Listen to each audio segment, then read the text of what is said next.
माँ, हमने सारा सामान खरीद लिया है, चलो अब घर चलते हैं। घने बादल हो रहे हैं, कभी भी बारिश पड़ सकती है। हाँ चल बेटी। वो दोनों घर जा ही रहे थे कि तभी बारिश शुरू हो गई। ओह नो माँ, जल्दी चलो नहीं तो हम भीग जाएंगे। वो दोनों तेज तेज कदमों से चलती हैं, लेकिन फिर भी वो भीग ही जाते हैं। माँ आ जाओ यहाँ इस बस स्टॉप के नीचे। अब क्या फायदा बेटी, अब तो हम भीग ही चुके हैं। फिर भी कम से कम हमारा सामान तो नहीं भीगेगा ना। वो दोनों माँ बेटी वहीं खड़े होकर बारिश रुकने का इंतजार करने लगी। उसी बस स्टॉप पर रौनक नाम का एक लड़का बस का वेट कर रहा था। रौनक एक नजर बस के आने की राह को ताकता तो एक नजर सिंपल को। अरे क्या आप दोनों भी बस का ही वेट कर रहे हैं? नहीं, मैं और माँ तो बारिश के रुकने का इंतजार कर रहे हैं। ओह अच्छा, वैसे आप दोनों को जाना किधर है? जी बस यहीं पास के ही गाँव में।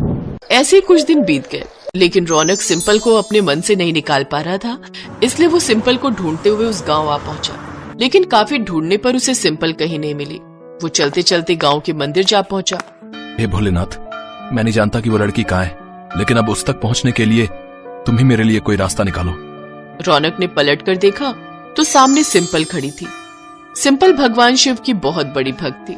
वो हर रोज मंदिर आकर उन्हें जल चढ़ाती थी। सिंपल को देखते ही रौनक ने उसे अपने मन की सारी बात कह डाली। देखिए, इस बारे में अगर आप मेरी माँ से बात करो तो वही ज्यादा बेहतर होगा। सिंपल रौनक को अपने घर ले आई। मुझे आपकी बेटी से शादी करनी है माँ जी, इसके अलावा मुझे कुछ नहीं चाहिए, और मैं आज ही भगवान को साक्षी मानकर आपकी बेटी से ब्याह करना चाहता हूँ। गरीब माँ ने झट से अपनी बेटी का हाथ रौनक के हाथ में दे दिया और शिव जी के मंदिर में दोनों ने शादी कर ली। गरीब माँ ने अपनी बेटी से कहा, बेटी, इस गरीब माँ के पास तुझे देने के लिए कुछ भी नहीं है सिवाय इस आटा पीसने वाली चक्की के। दहेज स्वरूप ये चक्की तू अपने ससुराल ले जा। शादी के बाद सिंपल उस चक्की के साथ अपने ससुराल आ जाती है, जहाँ उसकी सास और मॉडर्न ननद उसे देख बहुत नाराज होती हैं। भैया, ये किस भिखारन को उठा लाए हो? तमीज से बात करो निकिता, ये तुम्हारी भाभी है। ए भिखारन, चल निकल मेरे घर से। अरे तुझ जैसी को तो मैं अपने घर की नौकरानी ना रखूं, बहू बनाना तो बहुत दूर की बात है। ठीक है, फिर मैं भी यहाँ नहीं रहूंगा। ठीक है। फिर अपने बेटे की खातिर वो उसे अपने घर में रख लेती है। नई नवेली दुल्हन के घर में आते ही उसकी ननद और सास ने उसे घर के कामों में लगा दिया।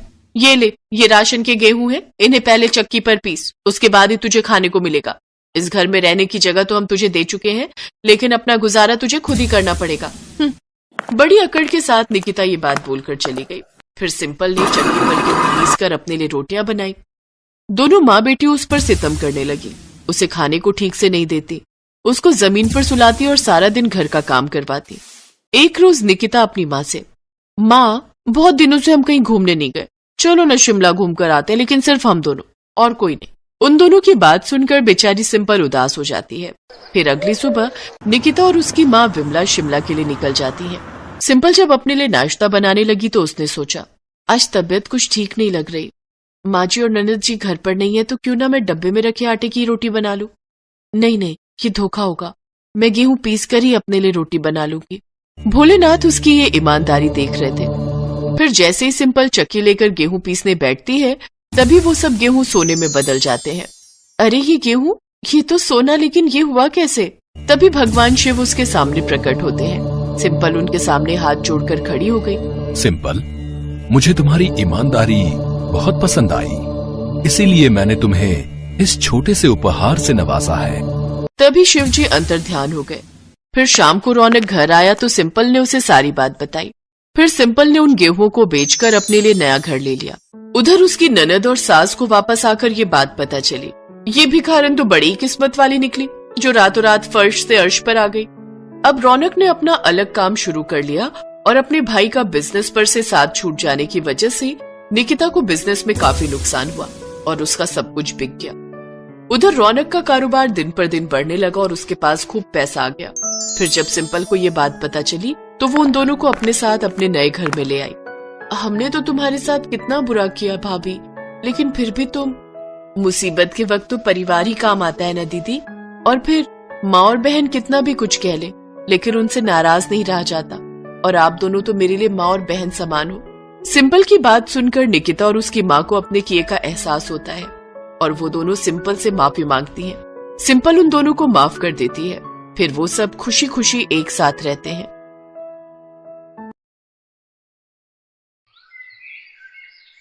शारदा एक कोठी में काम करती थी।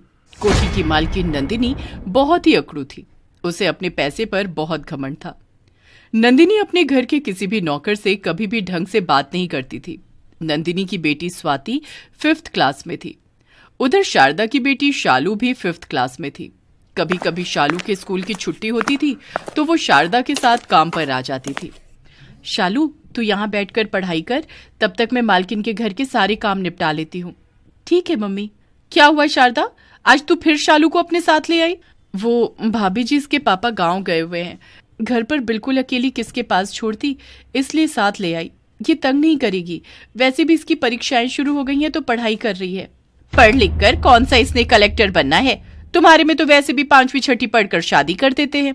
नहीं आंटी, मैं पढ़ लिख कर बहुत बड़ी इंजीनियर बनूंगी। मैंने मम्मी पापा को बोला है कि मुझे खूब पढ़ाई करनी है। बेटा, तुम्हारी माँ गरीब है, वो तुम्हें इंजीनियर नहीं बना सकती। ये सब सपने देखना छोड़ दो। और वैसे भी तुम लोग इंग्लिश मीडियम में तो पढ़ते नहीं हो, मामूली छोटे से स्कूल में पढ़ते हो, वो भी हिंदी मीडियम, तो उसके बलबूते तो तुम इंजीनियर बन ही नहीं सकती। शारदा, बच्चों को वही सपने दिखाया करो जिन्हें तुम पूरा कर सकते हो। बेकार में ही तुम शालू के दिमाग में बड़ी इंजीनियर बनने का सपना सजा रही हो, जबकि तुम जानती हो कि तुम एक गरीब माँ हो। शालू का मन उदास हो गया। जब वो शारदा के साथ घर जा रही थी तब उसने उससे पूछा, मम्मी, गरीब क्या होता है? और आंटी हमें गरीब क्यों कहती हैं? क्या गरीब इंजीनियर नहीं बन सकते मम्मी? क्या मैं बेकार ही सोच रही हूँ कि मैं इंजीनियर बनूंगी? इतना मत सोच बेटा, अगर तेरी किस्मत में इंजीनियर बनना लिखा है तो तू जरूर बनेगी। पर इतना याद रखना शालू बेटा, किसी के भी कहने से अपने लक्ष्य को मत छोड़ना। अगर तुमने मन में ठान लिया है कि तुम इंजीनियर बनोगी तो तुम जरूर बनोगी। अच्छा चल, मैं तुझे हलवाई की दुकान से लड्डू खरीद कर देती हूँ। तुझे लड्डू अच्छे लगते हैं ना? ठीक है मम्मी, आप मुझे 1 नहीं 2 लड्डू लेकर देना। शारदा शालू को इस तरह से समझाती है कि उसके दिल में कोई बात न रह जाए और वो अपने जीवन के लक्ष्य पर ही नजर रखे। एक दिन शारदा जब काम पर पहुंची तो उसने देखा कि नंदिनी अपने मोबाइल फोन पर बातों में लगी हुई है। वहीं स्वाति अपने कमरे में मोबाइल पर गेम खेल रही है। तभी नंदिनी स्वाति को ड्राइंग रूम से आवाज लगाती है, स्वाति, कितनी देर और गेम खेलोगी? चलो पढ़ लो, पता है ना तुम्हारे कल से एग्जाम शुरू हैं। मॉम, बस थोड़ी देर और खेलने दो ना, अभी मैं बहुत बढ़िया गेम खेल रही हूँ। मैं पढ़ लूंगी मॉम, मुझे सब कुछ आता है। स्वाति बिटिया, कमरे में झाड़ू लगा लूं? नहीं आंटी, अभी मैं गेम खेल रही हूँ, आज मेरी छुट्टी है स्कूल की। अभी आप रहने दो, थोड़ी देर बाद लगा लेना। स्वाति बिटिया, बुरा ना मानो तो एक बात कहूँ, बच्चों का इतनी देर मोबाइल फोन चलाना अच्छी बात नहीं है। आपकी परीक्षाएं भी तो कल से शुरू होने वाली है, आपकी मम्मी बता रही है। शारदा भी स्वाति को बड़े होने के नाते समझाई रही थी कि अचानक नंदिनी ने आकर सारी बातें सुन ली। शारदा, ये क्या तमीज है मेरी बेटी से बात करने की? तुम्हें यह हक किसने दिया? अपनी हद में रहो, तुम एक नौकरानी हो समझी। और मेरी बिटिया तुम्हारी बेटी की तरह नहीं है जो थोड़ी बहुत पढ़ाई कर ले। इंग्लिश मीडियम में पढ़ती है मेरी बेटी और अच्छे नंबर से ही पास होगी। जाओ यहाँ से, और आज के बाद इस तरह से मेरी बेटी से बात करने की कोई जरूरत नहीं है। भला मैंने तुम्हें काम पर रख लिया, तुम तो घर में ही घुसने की कोशिश कर रही हो। माफ करना नंदिनी भाभी, मैंने तो इसलिए बिटिया को बोला कि उनकी परीक्षाएं हैं तो पढ़ ले। ठीक है, मेरा दिमाग खराब मत करो। जाओ यहाँ से, बाहर की सफाई करो। और स्वाति, मैं थोड़ी देर में मार्केट जा रही हूँ, तुम मेरे पीछे से पढ़ाई कर लेना। नंदिनी की यही आदत थी कि वो अपनी बेटी स्वाति पर ध्यान नहीं देती थी और इससे स्वाति की पढ़ाई पर असर होने लगा। फिर एक दिन, मम्मी मैंने कहा तो मुझे नहीं पता था कि मेरा मैथ्स का एग्जाम है, मैं भूल गई मम्मी। अब कैसे होगा, तुम्हारे पापा भी घर पर नहीं है, ट्यूशन में तुम ध्यान नहीं लगाती हो, इतने सारे कोर्स को 2 दिन में कैसे पूरा करोगी? मैं भी तुम्हें बिल्कुल नहीं पढ़ा पा रही हूँ, कितना ही पढ़ा लूंगी। सैटरडे संडे का ऑफ था, इसलिए शारदा के साथ शालू भी आई हुई थी। शालू के एग्जाम खत्म हो चुके थे। शालू नंदिनी के पास आई और बोली, आंटी, अगर आप कहो तो मैं स्वाति की हेल्प कर सकती हूँ। मेरे एग्जाम खत्म हो चुके हैं, मैं स्वाति को मैथ्स पढ़ा दूंगी। तुम कैसे पढ़ाओगी शालू? तुम हिंदी मीडियम की लड़की हो, तुम्हारे स्कूल में उनके बड़े स्कूल के जैसी पढ़ाई नहीं होती है। आंटी, मैथ्स के फॉर्मूले तो सब जगह एक ही होते हैं। हमारे स्कूल में भी स्वाति के स्कूल जैसी ही किताबें हैं। मेरा कोर्स स्वाति के साथ मिलता जुलता है। अगर आप कहो तो मैं स्वाति को पूरी मैथ्स करवा दूंगी। ठीक है, एक बार शुरू करो, मैं देखती हूँ कि तुम इसे कैसे समझाती हो। मॉम, क्या कर रहे हो? शालू मुझे नहीं पढ़ा पाएगी। मेरा तो दिमाग खराब हो रहा है, मैं क्या करूंगी कल एग्जाम में? एक बार पढ़कर देख लो, नहीं समझ आएगा तो करना फिर जैसे पेपर करने, मैं क्या करूं? शालू स्वाति को मैथ्स पढ़ाने लगती है। कुछ ही देर में नंदिनी देखती है कि स्वाति शालू से बहुत अच्छे से मैथ समझ रही है। ये देखकर वो हैरान रह जाती है। नंदिनी भाभी चिंता मत करो, शालू मैथ्स में बहुत अच्छी है, इस बार उसके पेपर बहुत अच्छे गए हैं। उसकी टीचर कह रही थी कि वो गणित में बहुत अच्छे नंबर लेकर आई है। हाँ, मुझे दिख रहा है, स्वाति शालू से अच्छे से समझ पा रही है।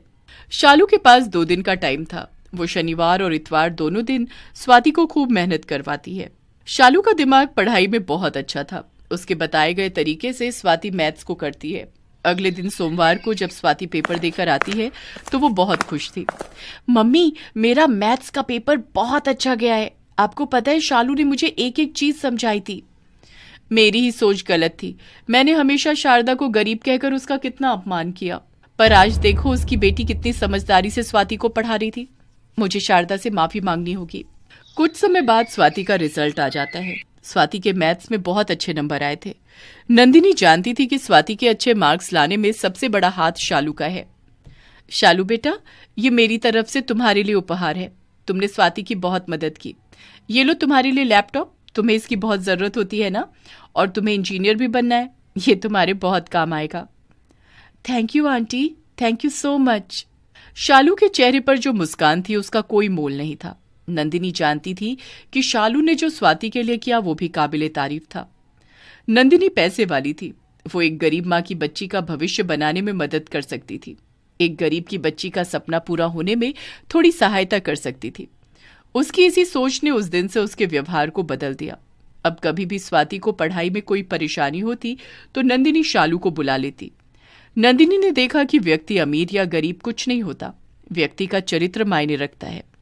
अच्छी संगत में रहने से बच्चे अच्छी सीख ही लेते हैं। स्वाति को बार बार पढ़ने के लिए कहा जाता था, पर आज वो भी शालू के साथ रहने से पढ़ने में अच्छी हो गई।